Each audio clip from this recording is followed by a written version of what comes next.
Como é que vai? Tudo bem?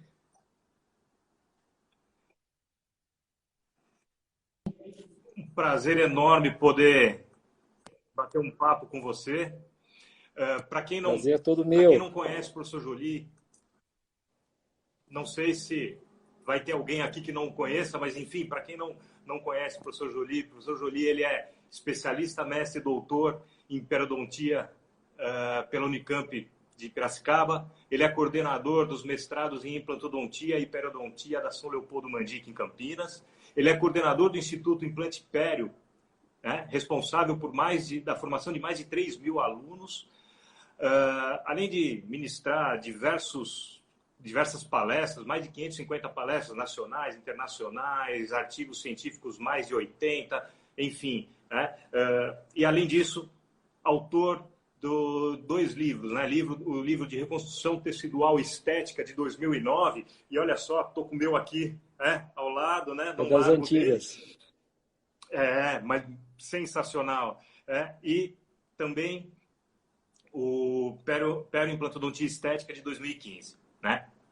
Vejam só, gente, com esse currículo vasto, extenso desse jeito, com certeza que esse bate-papo aqui vai ser muito proveitoso. Tá? Então, mais uma vez, eu agradeço imensamente a sua disponibilidade aqui para estar conversando aqui com a gente. E antes de eu começar realmente conversar com você, eu já quero aproveitar e deixar a nossa primeira palavra-chave aí para os seguidores concorrerem ao brinde no final da live, ok? Então, primeira palavra-chave, pessoal, é periimplantodontia estética, ok? Isso aí. Então, Joly, assim, até para a gente conversar um pouquinho, entender um pouquinho como é que você trabalha e tudo mais, eu queria, antes de mais nada, né, perguntar, com esse currículo todo que você tem, você ainda consegue fazer clínica? Porque é aquela velha pergunta que os alunos fazem para a gente, né? Professor, além de dar aula, o senhor trabalha? Né? Você consegue fazer clínica junto da vida acadêmica? Muito bom. Obrigado pelo convite, Maurício. Agradeço a Curaprox aí, a todos os envolvidos nesse projeto. Um prazer enorme estarmos juntos numa sexta-feira à noite. Espero que tenhamos aí fiéis seguidores para acompanharem essa nossa live, mas é sempre muito bom dividirmos algumas experiências, né, contando histórias, aí, batendo papo e permitindo reflexões. E a resposta, né, à sua pergunta é que ainda sim, né, pouco, né, diante do que representa hoje meus outros afazeres. Né. Mas, pela minha própria formação, eu sou, né, um clínico que depois acabei me envolvendo com o ensino, com a pesquisa, mas o que me tranquiliza atualmente é que a nossa equipe, né, é absolutamente bem estruturada para suprir talvez essa minha falta de tempo e dedicação direta aí, né, ao atendimento dos pacientes. Diante do que a gente conseguiu, de fato, implantar, né, que é um conceito filosófico de trabalho, né, estabelecendo protocolos de fácil reprodutibilidade. Né. Eu sempre digo que eu dei muita sorte, né, pelo fato de ter dois sócios, né, o Paulo e o Robert, né, que tecnicamente são, inclusive, muito melhores do que eu. Né. Então, nesse sentido, eu me sinto à vontade em dividir esse legado com eles, né, e com a nova geração aí de profissionais do nosso grupo, pensando em seguirmos aí adiante. Né. É claro que, né, a gente que acompanha o seu trabalho e tudo, né, a gente sabe que você faz clínica, né, é óbvio, né? Por quê? Até porque se você não fizesse clínica, se você ainda não fizesse, se você não continuasse ativo na clínica, você não conseguiria manter essa qualidade, esse nível de resultado que você consegue, né? Porque a gente sabe que tudo isso é fruto de muito trabalho e muito estudo. E se você não põe a mão na massa, não adianta nada, né? Agora, vendo esses seus casos, né? Vendo os seus casos, vendo os seus livros, pelo que a gente vê das suas palestras e tudo mais, né?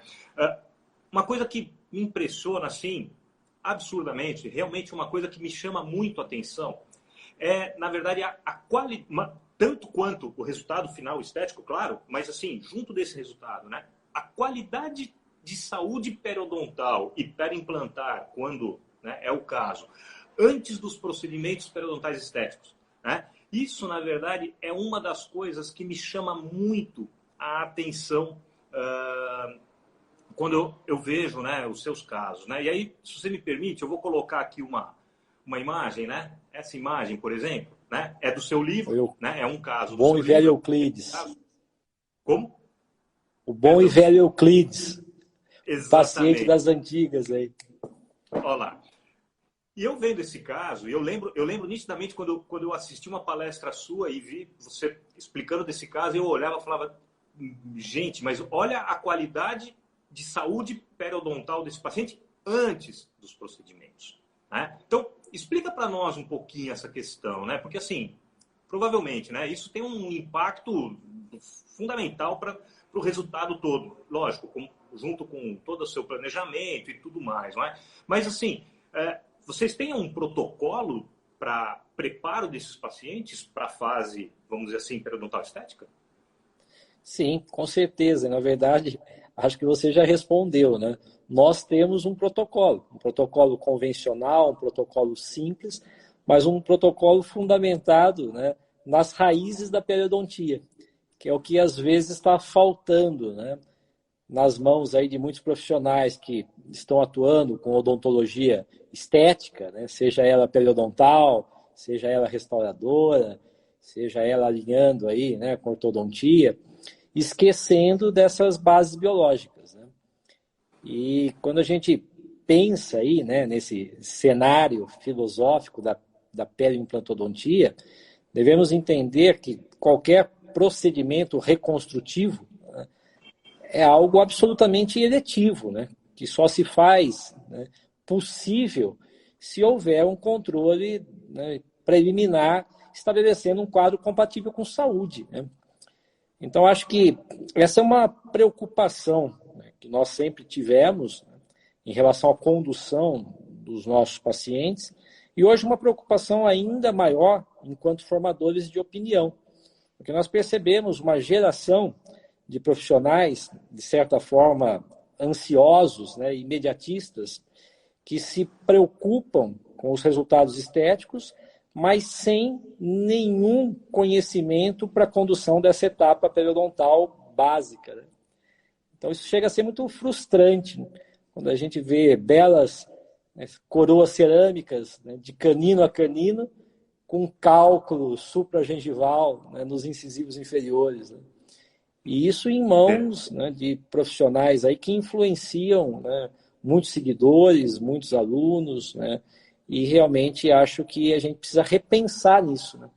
Por isso que a periodontia, eu entendo, como qualquer ciência, né, um fluxo em ciclos, né?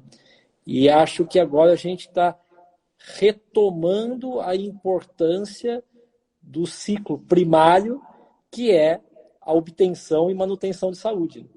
Perfeito. Porque, caso contrário, nada mais faz sentido, né? Sem dúvida, sem dúvida. Isso me lembra muito, uma vez eu estava conversando com uma colega que estava fazendo uma especialização em periodontia, né? E aí ela estava comentando que a turma da especialização estava muito chateada porque não deixavam eles, né, fazerem muitas cirurgias estéticas, né?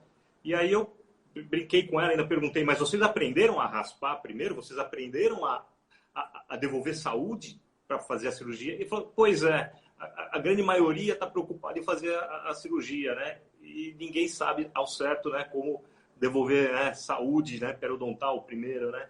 E eu acho que é exatamente isso, né, que você está colocando agora, né? E o buraco vai mais embaixo, né, Maurício? Porque quando a gente pensa em cursos de periodontia, menos mal, porque subentende-se que os formadores, os coordenadores, tenham uma boa formação periodontal.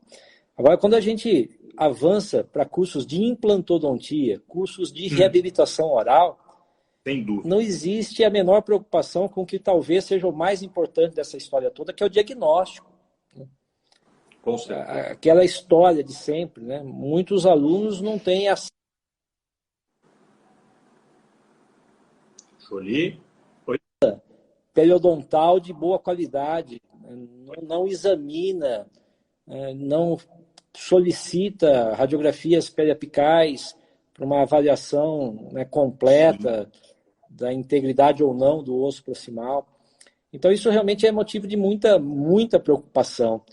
Eu vejo, Claro. que nós estamos agora colhendo os frutos amargos, né, de uma atuação precipitada, né? Porque, obviamente, num primeiro momento parece mais atrativo, né? Operar, reabilitar, do que estabelecer um controle, do que tratar a doença. Isso, honestamente, eu considero chato, né, enquanto exercício profissional. Às vezes não parece compensatório do ponto de vista financeiro, mas é a essência da periodontia e, consequentemente, a essência da odontologia. E se não houver esse resgate imediato, né, infelizmente, quem pagará o pato são os pacientes, né, iludidos, né, por tratamentos muitas vezes supérfluos e desnecessários, sem o estabelecimento de uma condição compatível com saúde, né? E aí a gente coloca em xeque, inclusive, a nossa atuação profissional como promotores de saúde, né? Que é talvez um dos principais pilares, né, da nossa vida enquanto dentistas, né? Inclusive, né, eu vou até mudar a imagem, mas enfim, né, é dentro ainda mais ou menos dentro dessa ideia, né, mas assim, você está me falando tudo isso e eu estou lembrando aqui, né, quando eu comecei a fazer lá a minha implantodontia e eu fiz especialização de implante, né, apesar de eu nunca ter uma formação na periodontia, exatamente isso que você está colocando, né, e eu lembro lá do meu pai na USP e tudo mais, e estava começando a se definir quem ia ficar com a implantodontia, né? Se era a periodontia, se era a prótese ou se iria criar uma, né? E aí acabaram criando, né? Ou a cirurgia. Ou a cirurgia. Era uma briga, né? Todo mundo queria fazer parte, queria ser o dono do... Até porque implante é uma técnica, né? Em tese, o implante não deveria ser uma especialidade, é uma técnica, né? Sem dúvida. Não sei o que você acha, mas assim, eu como implantodontista hoje, né? Eu entendo que o implante é uma técnica dentro de todo o arsenal que nós temos, né? Tanto que depois eu fui estudar muito a parte de periodontia, né? Justamente por isso. Mas eu tenho que confessar para você que ainda raspar, eu preciso aprender mais. Eu preciso ainda me dedico cada vez mais, mas ainda falta um pouquinho para eu chegar numa excelência. Mas eu não vejo problemas nisso, né? Respondendo à primeira parte da sua questão, aí depois a gente avança para esse comentário adicional seu. Mas eu acompanhei, por exemplo, na escola que eu me formei, né, na Unicamp, em Piracicaba, no final dos anos 90, essa mesma discussão. E a briga era tão grande, né? Cada um querendo puxar a brasa para sua sardinha, que no fim a disciplina de implantodontia não foi sequer criada, né? Porque não houve um acordo entre os caciques aí das diferentes áreas, né? Exato. Mas, particularmente, eu vejo dessa forma, né? Eu vejo os implantes, né, como uma ferramenta odontológica para substituição de dentes ausentes ou condenados. Perfeito. E com o objetivo, obviamente, restaurador, envolvendo inclusive uma fase cirúrgica, né, que pode ser mais simples, mais complexa, pode ser estagiada em várias etapas, partindo de reconstruções prévias ou não, mas sempre como objetivos de meio para chegarmos a um resultado restaurador. E quando essas relações são invertidas, normalmente os tratamentos se complicam, né? Considerando aí o que hoje é um outro grande problema, que são os grandes, né, casos sequelados em função de implantes instalados, pela falta de critérios, né, restauradores e periodontais no planejamento. Mas o que eu digo sempre é que realmente essa atuação do periodontista é um sacerdócio, né, para quem se dedica ao tratamento da doença.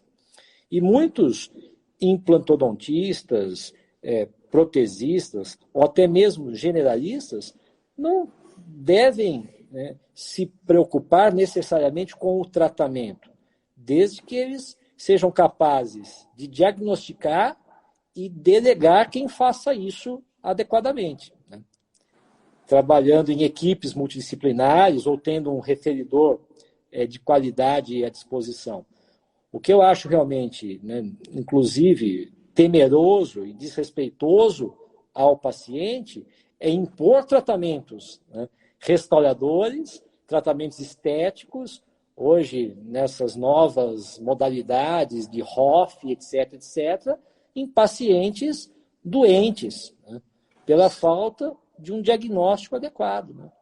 Então, hoje eu tenho outras grandes preocupações, né? Eu tenho discutido muito isso com os meus pares, até nesse momento pandêmico que vivemos, em que as mídias sociais deram palco aí a muitos novos formadores de opinião, falando um montão de bobagem aí em relação a uma nova odontologia, um novo momento em que a doença periodontal, a doença cárie, deixa de ser a maior preocupação. E eu acho que isso realmente é muito temeroso em relação à formação de uma nova geração de profissionais, né? É verdade, isso realmente é algo que preocupa, né? E eu vejo uma outra questão importante, né? Que talvez os novos que estão se formando talvez não prestem atenção, até por ainda não conhecer muito o mercado, mas lá na frente, né? Eu não vou pegar isso provavelmente, eu provavelmente vou parar de trabalhar antes, mas daqui a alguns bons anos nós vamos diminuir, nós vamos ter muito mais periodontia para fazer, né? Acompanhamento e fazer esse tratamento do que até os próprios implantes, sem sombra de dúvida, né? Se a gente pegar hoje, né? Eu pego assim, meus filhos, né? Meus filhos hoje têm 20, 25 anos, né? Essa geração deles, quando tem um nível socioeconômico um pouquinho melhor, já não tem quase nada de cárie, muitas vezes fez um tratamento ortodôntico para ter uma oclusão um pouco melhor e tudo mais, e assim, o que vai sobrar lá na frente, né? Muito provavelmente a odontologia ela vai ser extremamente calcada na periodontia, né? Quer dizer, que na prevenção, na promoção de saúde, né? Promoção de saúde. Quando eu falo periodontia, eu estou pensando na promoção da saúde, exatamente, né? Quer dizer, e eu acho que é isso que acho que os alunos, né, os nossos formandos atuais, acho que eles não percebem muito, né? E fica todo mundo muito preocupado nas áreas que, entre aspas, vão dar mais retorno financeiro, né? Como você falou, né? E talvez eu esteja aqui, né, fazendo o papel de advogado do diabo, né? Considerando que eu atuo com essa parte reconstrutiva, né, dos Sim. procedimentos plásticos, dos procedimentos estéticos, poderia estar aqui vendendo, né, o meu peixe, mas, de fato, não é essa a minha intenção, né?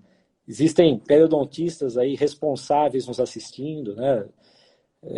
E eu vejo que essa preocupação, né, em organizarmos esse discurso, né, em prol da formação, né, dessa nova geração de profissionais é muito grande, porque realmente esse abuso, né, dos procedimentos estéticos, né, o abuso de procedimentos imediatistas está levando a um cenário, na minha, né, opinião, bastante preocupante. Vide essa questão da própria reabilitação implante suportada. A pele implantite, né, hoje é um problema muito grande. A prevalência de casos de doenças periimplantáveis é absurda em todos os cenários. E só não tem casos de periimplantite quem não acompanha os próprios pacientes, né? Essa é a única certeza que eu tenho, né? Aquela velha história, né? Que os olhos não veem e o coração não sente. Mas é um motivo de grande preocupação. Na verdade, as periimplantites elas só começaram a aparecer, primeiro, porque os implantes começaram a ficar mais tempo na boca, né? Já começa a ter uma longevidade maior, né? Lá do começo dos implantes. Né? E segundo, porque alguém levantou a questão e aí alguns começam a procurar, né? Entre aspas, né? Começam a acompanhar os pacientes. E aí, realmente, um número cada vez maior, né? E pelo próprio aumento do número de implantes realizados, né? Sim. Não sei se você sabe, o Brasil parece que ele está aí entre um dos primeiros países em número de implantes instalados no mundo, né? E sim, isso haviam informações, né? não sei se seguras, né, em relação à fonte, mas falando de uma expectativa em 2020 da realização de algo próximo de 3 milhões de implantes no Brasil. Exatamente. Ou seja, são 3 milhões de problemas a serem administrados com responsabilidade. Aí, a gente está conversando tudo isso e eu queria aproveitar para puxar um pouquinho o nosso assunto para aquela filosofia que você segue, né? O seu segundo livro fala muito, né? Daquela periimplantodontia estética, né? Você tem uma visão ali, um protocolo, né? Uma filosofia de trabalho em cima disso, né? Eu queria que você explicasse um pouquinho para quem não conhece, como é que vocês enxergam, né? Os pacientes e assim conseguem fazer os seus planejamentos. Na verdade, quando a gente apostou nessa história aí da periimplantodontia, né, não tínhamos grandes pretensões, né? Fomos já, muitas vezes, inclusive questionados por isso. A ideia era divulgar uma nova especialidade odontológica. Não, longe disso, pelo contrário. Nós partimos, né, do conceito que as especialidades tinham que se aproximarem, né? E até diante da nossa própria formação como periodontistas, né, no final dos anos 80, no início dos anos 90, na verdade, o periodontista praticamente não participava desse circuito da implantodontia, né? Quem fazia os implantes? Os grandes cirurgiões, os implantodontistas de uma primeira geração, e os periodontistas entravam no circuito só quando o caldo já entornava, né? Para resolução de problemas mucogengivais instalados, né? E aí nós começamos a perceber, né, que a odontologia restauradora avançava a passos largos, né, em relação ao desenvolvimento de materiais, de técnicas, que a implantodontia também avançava a passos largos, né, a partir da consolidação da osteointegração e depois do desenvolvimento de técnicas de reconstrução óssea, etc, etc. Mas que havia um gap enorme nessa zona de transição, né? E que, diante das nossas percepções, a periodontia, que de certa forma encontrava-se meio escanteada, né, precisava ser repensada, né? E que talvez houvesse um espaço a ser ocupado na busca de resultados mais equilibrados.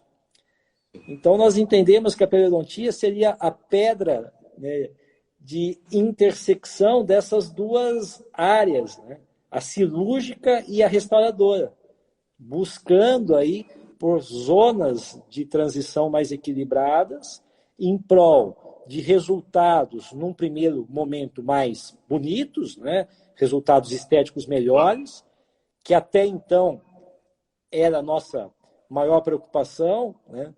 Com o início desse nosso projeto, né, com o primeiro livro lá em 2009, mas depois nós começamos a avançar essa discussão para a importância da estabilidade dos resultados, que hoje é a palavra-chave para a gente. Nós não estamos mais preocupados com resultados, né, esteticamente confortáveis. Isso passou a ser, digamos, a nota de corte, né?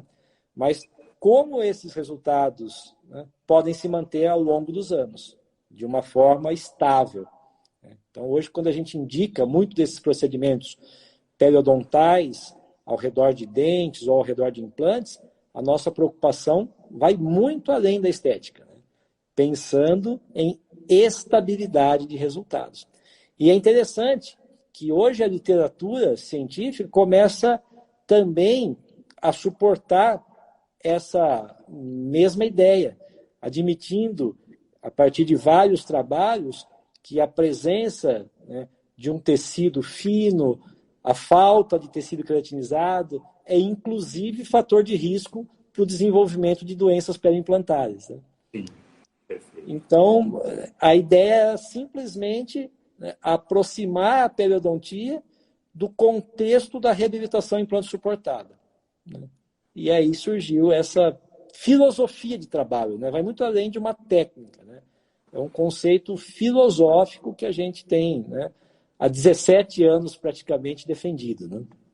Perfeito, perfeito.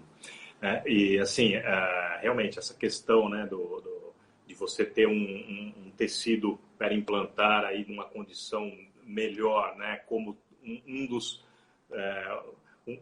eliminando um dos fatores para que o paciente desenvolva uma periimplantite, isso hoje é inquestionável, né? Eu começo a ver os meus casos que eu operei em pacientes sem tecido queratinizado, né, e coloquei lá o implante, né? Você olha e fala, puxa vida, né? Quer dizer, se eu tivesse pensado além, né, eu Sim. poderia, né, evitar que esse paciente tenha futuramente algum problema maior, né? Agora, acho que é isso, né? E na Sim, verdade, assim, sim. esse é um dos pequenos pontos de toda essa filosofia que você está colocando, né? Porque até então, os procedimentos reconstrutivos ficavam limitados à pré-maxila diante da exposição do sorriso.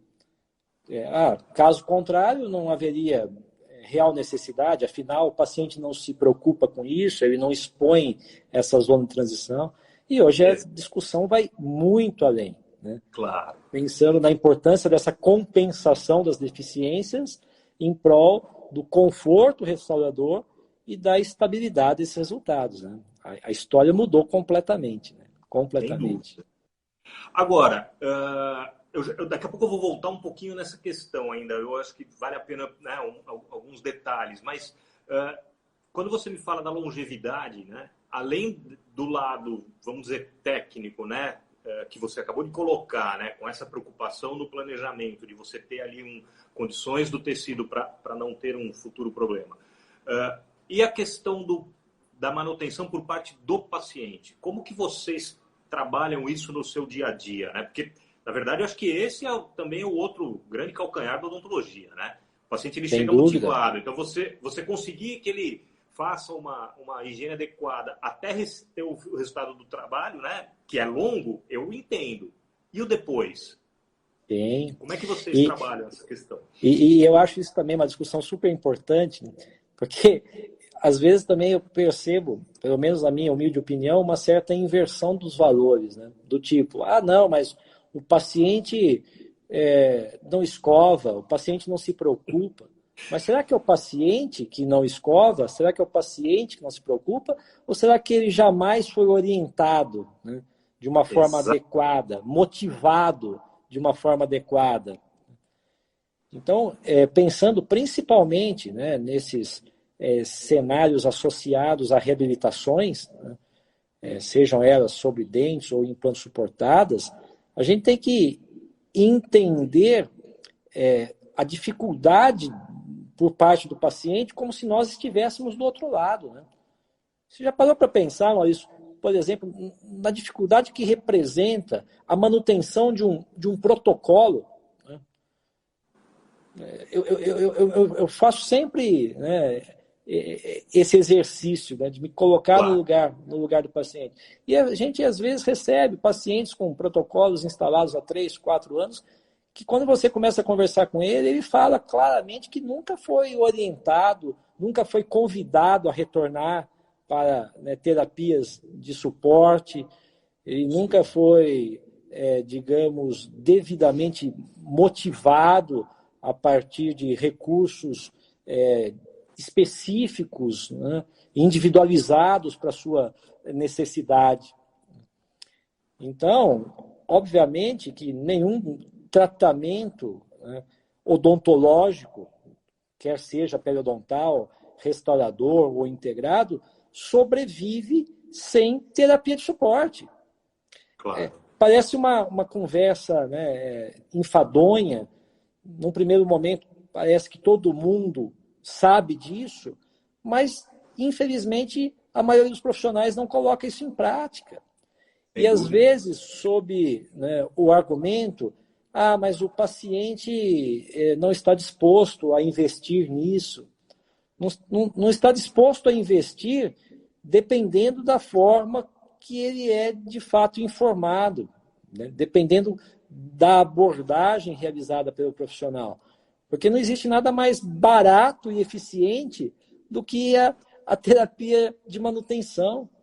Claro. Né? Considerando aí, né, nesse exemplo do protocolo, né, uma remoção da estrutura toda a cada 6 meses, sei lá, essa individualização dos intervalos também é super importante, né, admitindo, né, o risco de cada indivíduo, mas, né, uma profilaxia profissional, a troca de parafusos, né, polimento de restaurações, né, tudo isso tem um custo muito pequeno diante do que representa o custo de tratamentos curativos, né, a partir do estabelecimento de novas doenças, novos problemas.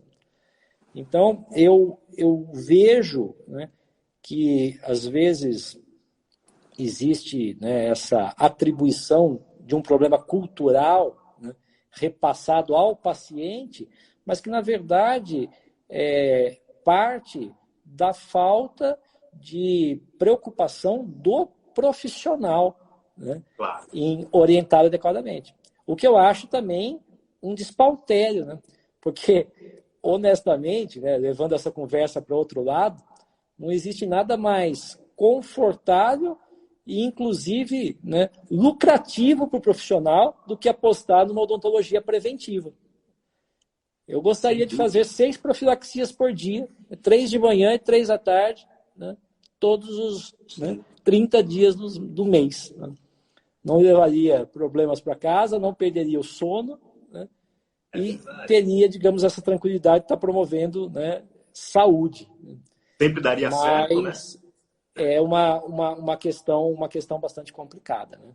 Porque aí também vai uma outra mágoa, entre aspas, aí que eu tenho no coração, né? Esse abuso da condenação de dentes, né, periodontalmente doentes, mas passíveis de serem mantidos às expensas de tratamentos convencionais simples, né, que são, né, condenados, né, de uma forma absolutamente irracional, sob um argumento falho de que os implantes são mais previsíveis, né? Uma conversa absurda, né?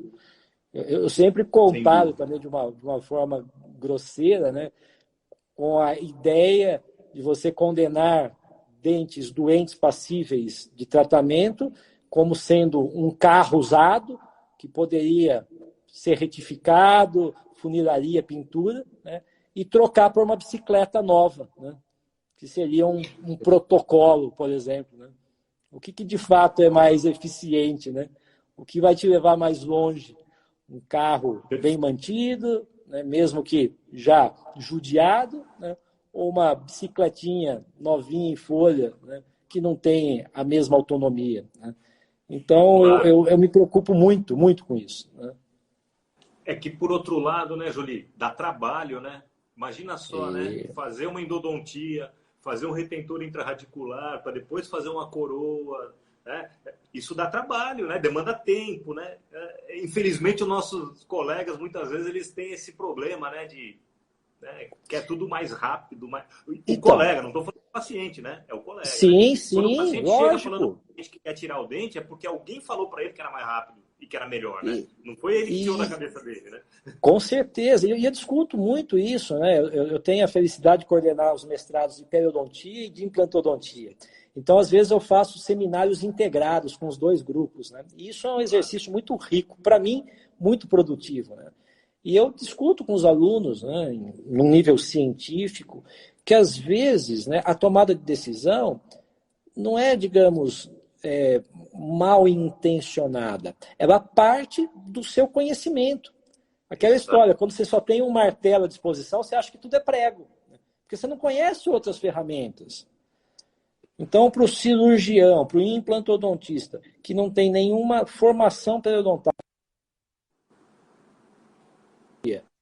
do momento que ele vê dentes, né, com perdas de inserções moderadas, né, em que ele não sabe como conduzir um tratamento, né, conservador a partir, né, da essência da periodontia, claro que é mais confortável direcionar para a condenação, porque é o que ele faz todos os dias, né? Mas quem perde com isso? Claro. O paciente, né? Que sequer é exposto a outras possibilidades, né? Eu faço toda vez que eu vou ao médico. Toda vez que eu vou ao médico, independente do problema, seja pessoal ou familiar, envolvendo minha esposa, meus filhos, meus pais, eu sempre fico pensando, puxa vida, será que o médico que está me atendendo, né, é um periodontista, é um implantodontista ou é um cirurgião, né? Como que ele vai direcionar as escolhas, né? E isso me apavora muitas vezes, entendeu? Não, sensacional. Eu acho que essa sua comparação assim, ela é muito, muito pertinente. Deixa eu aproveitar, eu vou dar fazer só a falar minha segunda palavra-chave, né, que eu sei que daí as pessoas podem participar do brinde. Nossa segunda palavra-chave, saúde gengival, né? A gente vem falando muito disso, então, né, segunda palavra-chave, saúde gengival. E aí eu quero então voltar um pouquinho, né? Vamos conversar um pouquinho mais sobre os protocolos, tá? Porque eu acho que o protocolo e a periimplantite são duas questões que acho que elas se interligam demais, né? E quando você fala desse contexto todo, né, de manutenção, e quando a gente, né, pensa na questão do paciente, você se coloca como paciente para indicar um tratamento, né? Eu pensando aqui num caso de um desdentado total, né, um paciente edêntulo, ok, não tem como, vamos pensar num protocolo, maravilha, né? Mas aí eu te pergunto, sempre protocolo ou ainda existe campo para uma overdenture, na sua visão? Essa é uma discussão também importante, né? Eu evito, viu, Maurício, as palavras, né, sempre e nunca, né? Eu acho elas sempre perigosas, né? Claro. Mas é o mesmo raciocínio, né? Quando você parte de um paciente já desdentado total, né, usuário de, né, dentadura, então aí é o contrário, né? É o paciente que está a pé, né? Ele não tem nada, ele não tem nenhum carrinho velho, nem uma bicicleta, então ele está a pé. Então, uma bicicleta para ele já é, digamos, um upgrade importante, né? É diferente do paciente que tem dentes, né? Por isso que a própria aceitação pelo tratamento, né, reabilitador completo acaba sendo bem distinto aí nessas duas modalidades, né? Mas eu vejo, né, que um protocolo, né, bem executado, né, com espaço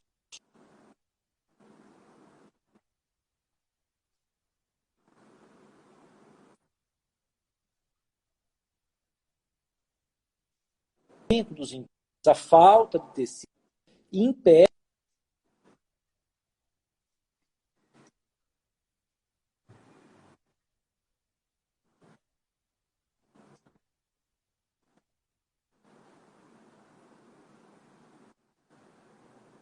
Alô, Jolie, tá me escutando? Ah.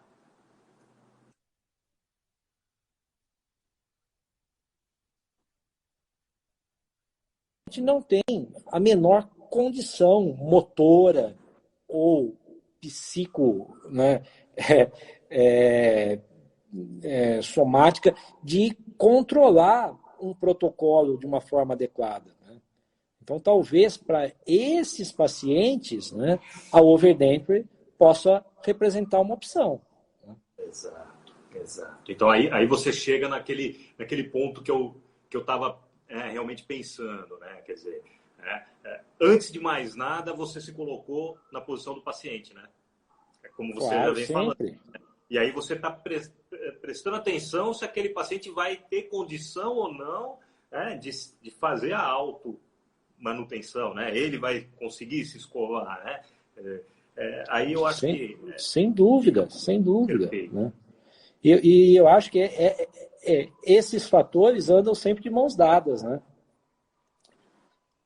A concepção da reabilitação como um todo, né? Posicionamento de implantes e desenho da prótese, né? As condições teciduais disponíveis, né? Pré-existentes ou recriadas a partir de procedimentos reconstrutivos. Aquela história, poxa, não tem nada de tecido queratinizado, é só tecido mucoso. Né? Não vai higienizar, porque é desconfortável. A mucosa...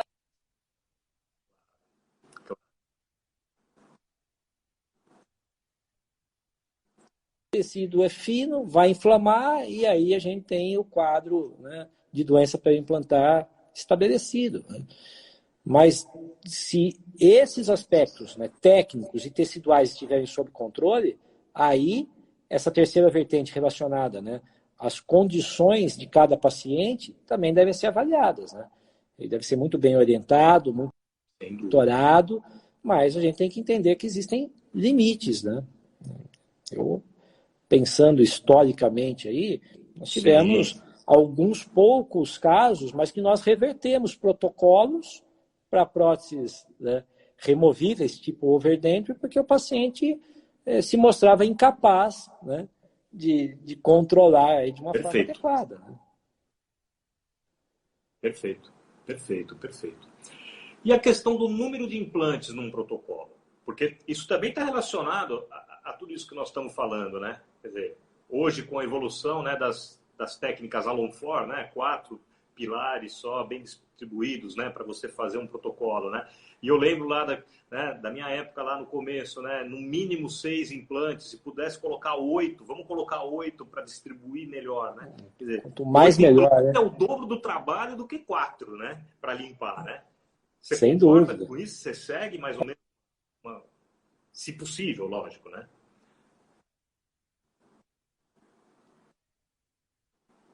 Desculpa. Esse assim, mas particularmente interpretando, né, esse capítulo, até pelo número de evidências disponíveis, pensando em regiões mandibulares, eu vejo que a utilização, né, de 4 implantes, né, está muito bem estabelecida como, né, o protocolo padrão, né, entendendo, né, todos os aspectos aí biomecânicos, biológicos. Né, essa conversa hoje parece também bem definida, né, esse 5º implante aqui na região, né, central, ele só atrapalha, né, boa e velha buzina de avião, né, não tem, né, função, né, nenhuma, pelo contrário. Né. Agora, em relação às áreas maxilares, né, a gente sabe que, né,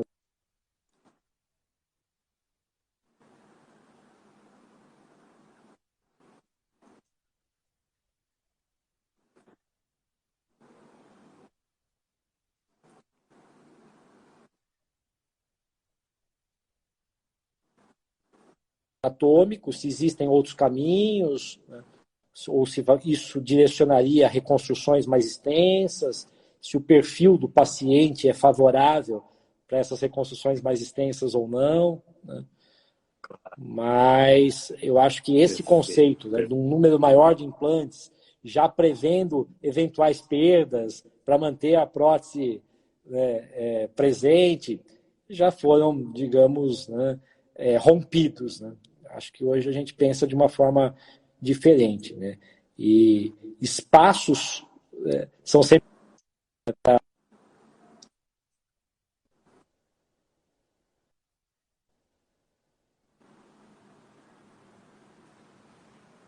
Tá travando um pouquinho, Jolie.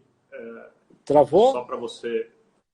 travou um pouquinho. Você estava falando, espaços sempre são bem-vindos. Para a higienização, né? Então, acho que a gente tem que contemplar aí o número... Interessante, para mim não está travando. Eu estou vendo o pessoal se queixar aí. Me desculpe, mas eu não estou percebendo as falhas agora, aqui. Perfeito. Agora ficou 100%. Não, tranquilo. E aí, assim, uma outra questão bem interessante, então, assim, que a gente pode, né, colocar agora, né? Nós já estamos mais ou menos terminando, mas enfim, né? Uma coisa mais... eu queria saber das suas impressões, até em relação ao futuro da implantodontia e da questão do manejo tecidual, porque a gente falou isso lá no começo, depois eu acabei, né, puxando um pouquinho para os protocolos, mas eu acho que é interessante a gente voltar um pouquinho, né, nessa questão, mas assim, pensando um pouquinho mais assim, né, o que vocês que trabalham imensamente com manejo tecidual, né, o que vocês imaginam daqui para frente, né? Assim, grandes inovações, tem coisas aí que... O que você... Assim, a gente não tem bola de cristal. Estão me ouvindo bem? Sim. Me ouve? Agora sim. Ok. Interessante. Meu sinal aqui, no primeiro momento, está bom. Não, mas está indo agora. Me desculpe. Mas, sim, a gente não tem bola de cristal, né? Mas é claro que a gente percebe aí tendências, né? E eu vejo, né, um futuro voltado, sem dúvida, às reconstruções, né, fundamentadas, né, em planejamentos digitais, né, mais precisos, né, e na possibilidade de customizações. Eu acho que essa é a ideia. Eu acho que a gente vai avançar para a possibilidade de customizações, né, a partir, né, das imagens, né, tanto de tomografias quanto de escaneamentos, para que a gente já possa prever essas reconstruções, né, antes da realização das mesmas, né? Selecionando de uma forma, né, customizada, individualizada, né, o arsenal terapêutico necessário, né, para cada defeito a ser tratado, né?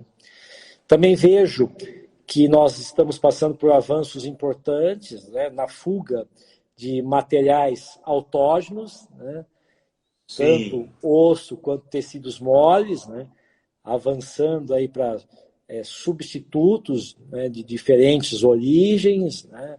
Hoje a gente tem boas evidências aí da utilização de substitutos, né, heterógenos, né, mas eu vejo que os materiais sintéticos tendem a evoluir muito. Essas são as minhas impressões, e que certamente esses materiais sintéticos, né, servirão de arcabouços, né, de carreadores para células, né, do próprio paciente.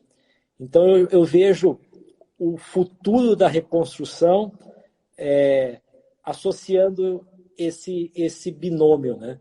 Arcabouços, scaffolds sintéticos com biologia, né? A partir do sangue, das células do próprio paciente, né? Quase num contexto aí de personalização, né? Do tipo, vai ter um defeito a ser tratado numa tal região. A gente vai mandar lá para o laboratório o arquivo da tomografia, o escaneamento do paciente, o laboratório vai mandar de volta para a gente uma caixinha, né, com as células do paciente, com o scaffold, para a gente poder aplicar de uma forma adequada naquela região específica, naquele defeito específico, né? Essas são as minhas impressões, reais impressões. Que, olha, assim, ouvindo você falar isso, né, a cabeça começa a trabalhar aqui, realmente a gente fica, né? Porque a parte óssea, né, a parte de tecido mineralizado e tudo, isso a gente consegue, eu consigo até ver mais fácil, né? Mas se você começa a me falar disso, né, e que tem possibilidade de que isso seja também para os tecidos moles, né? Porque, mais uma vez, né, se eu me coloco no lugar do paciente, né, tirar um pouquinho lá mesmo que seja um pouquinho, claro, né, de tecido do palato, normalmente o paciente, num primeiro momento, ele não gosta muito, né? É óbvio, né? E mais uma vez eu estou jogando contra o nosso patrimônio, né? Porque a nossa expertise está toda direcionada a esse manejo dos tecidos móveis, né? A gente está falando de uma casuística aí de mais de 20 mil enxertos removidos, claro, muito enxerto, de tecidos moles, né? E às vezes nós somos questionados por isso, né? Mas, poxa, o meu paciente não gosta, né, de ser submetido a essa remoção do enxerto. E eu sempre argumento que o meu também não gosta, né? Mas é um mal necessário, né? É a regra do jogo. É o preço a ser pago para chegarmos num resultado equilibrado e estável lá na frente. Então a gente tem que discutir dessa forma, né? Mas as técnicas também se tornaram menos invasivas, né? Isso é importante, né? Porque antes a gente falava em cirurgia avançada. O que era cirurgia avançada? Procedimentos de grande morbidade, né? Então isso não era avançado, né? Isso era mórbido. Tirar um naco de osso do paciente, abrir um retalho de orelha a orelha. Então hoje a gente trabalha com técnicas, né, minimamente invasivas, utilizando microinstrumentais, utilizando magnificação. Então a cicatrização ela se tornou muito mais rápida e menos dolorosa. E tudo isso, claro, que tem a ver com a própria curva de aprendizagem, né, dos profissionais aí que nós formamos, né? A velha história, né, step by step, né, diante do que representa todo esse aprendizado, né? Mas ainda hoje, né, não podemos fechar os olhos à importância dos enxertos, né, principalmente de tecidos moles, autógenos, né? Sim. Porque hoje, realmente, os enxertos ósseos autógenos, pelo menos na nossa prática, eles estão restritos aí a 10% das situações. Né? Agora, pensando em tecidos moles, o enxerto autógeno, né, o conjuntivo, é ainda a ferramenta gold standard. Né? Embora os substitutos comecem a sinalizar para caminhos promissores nos próximos anos. A gente já tem boas opções aí no mercado, né? Mas ainda não são tão bons quanto o enxerto autógeno. Pô, bacana, não, bacana. Eu acho que esse tipo de informação é muito importante, né? Porque isso faz com que a gente não fique também depois parado, né? Assim, tá bom. Eu sei fazer um enxerto de tecido ósseo, eu sei fazer um conjuntivo bem feito, tá? Então pronto, né? Acabou, não tenho mais o que aprender, né? Não, né? Quer dizer, então acho que isso que você está colocando é importante, né? Para que a gente fique atento, né? Para que a gente possa, aos poucos, né? Se realmente essa sua colocação ela acabe vingando, né? Que a gente possa também trazer um pouco de conforto ao paciente, se tudo se mostrar tão viável assim como a gente gosta, né? Como a gente pretende, né? Sim, sim. Mas eu sou, por natureza, um cara otimista, né? E o que é indiscutível é que a roda gira, né? E a ciência avança a passos largos, né? Se nós fecharmos os olhos às novidades, nos posicionando de uma forma até certo ponto arrogante, que somos donos da verdade, aí sim a gente está fadado, né, ao ostracismo, né, diante do que de fato, né, traz sérios problemas aí para o próprio crescimento da humanidade. Né? Não, com certeza, com certeza. Eu tô olhando aqui o nosso tempo, Julie, e assim, nós estamos já batendo aí por incrível que pareça, nós já estamos batendo que é 1 hora, né? Passou rápido, que bom. Pode cair, né? Então, assim, infelizmente, né, a gente vai ter que encerrando, né, a live, porque é chato se ela cai, tá? Você, com todo esse seu conhecimento, com toda essa sua clareza na explanação, daria para a gente ficar aqui, talvez, conversando aí dias. Eu tinha um monte mais de coisa para puxar aqui, né? Você vê que eu puxei até, né, bastante sobre protocolo, sobre isso, aquilo, né? Porque eu sei que você desenvolve todos os assuntos, né? Mas, infelizmente, né, o tempo ele é limitado, né? Então, eu queria agradecer imensamente, né, a sua presença, né? Para mim foi uma honra poder bater esse papo aqui com você, né? E aí, assim, né, peço que você, né, faça suas considerações e aí eu termino só com alguns recadinhos para o pessoal que nos acompanha aí para as próximas lives. Então, mais uma vez, legal. Muito obrigado. Eu vou ser breve aqui, para não atrapalhar o encerramento. Imagina. Foi um prazer enorme, o tempo passou rápido. Me desculpem aí pelas falhas de conexão, mas eu gosto desse bate-papo filosófico, informal, e eu trato a odontologia com muita responsabilidade, né? E acho que é isso que me motiva, né? Ser um formador de opinião que atua com responsabilidade, pensando sempre em quem está do outro lado dessa história, que é o paciente que vai ser atendido pelos profissionais que nós formamos, né? E acho que a ideia é essa, né? Diante do que é essa bandeira que nós levantamos há tanto tempo, que a periodontia, querendo ou não, é um mal necessário, no bom sentido, e vale a pena, né? Então, o que eu sempre convido os meus amigos, né, no final das minhas atividades é declarar um viva a periodontia, né? Para que a gente continue aí surfando nessa onda, tá bom? Muito obrigado, se cuidem, um ótimo final de semana e até a próxima. Estarei sempre à disposição de vocês. E aí, pessoal que está nos acompanhando, ó, eu estou deixando aqui, né, essa imagem do voucher Curaprox 250 e só para lembrar vocês de que quem entrar na loja da Curaprox, né, loja.curaprox.com.br e fizer a aquisição da escova sônica da Curaprox, se colocar lá no final da compra o voucher Curaprox 250, você tem R$250 de desconto na sua escova sônica. E, Jolie, você que nos deu a honra de estar aqui, eu não sei se você já recebeu, mas se você não recebeu, você vai receber a nossa escova sônica de presente para que você possa experimentar. Depois até a gente bate um papo. Quero saber o que você acha, né, me fala dessa escova sônica, que ela é sensacional. Vamos ver se ajuda com o meu protocolo aqui. A nossa terceira palavra-chave, gente, é higiene oral, tá? Então, a terceira palavra-chave, higiene oral. E na terça-feira que vem, nossa próxima live com o professor Cornelis Springer e professor Tiago Veras sobre restaurações estéticas em dentes posteriores. Ok? Mais uma vez, agradeço a presença de todos, agradeço muito a sua presença, Julie, e até um próximo Curaprox Academy entrevista. Abraço a todos, abraço, Julie. Tchau, obrigado, Maurício, grande abraço, se cuida. Abraço.